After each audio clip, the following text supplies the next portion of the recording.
لما انا بستخدم باكج معينه، ركز بقى في الحته دي قوي. لما انا بستخدم باكج معينه بحب اعمل لها كاستم فايل كده. يعني ايه كاستم فايل؟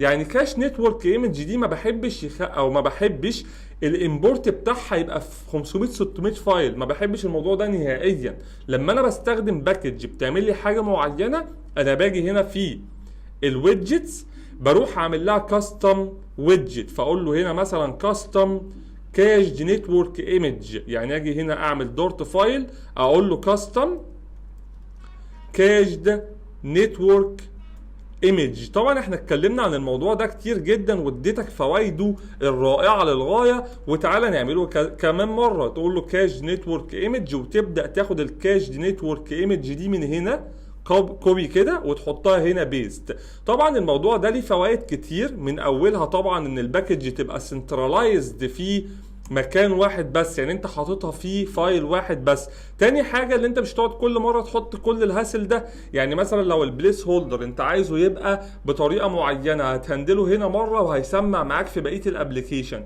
طيب انا الايمج يو ار ال دي هستقبلها من هنا، هقول له مثلا فاينل سترينج الايمج بتاعي او الايمج باث، واجي هنا اقول له ريكوايرد.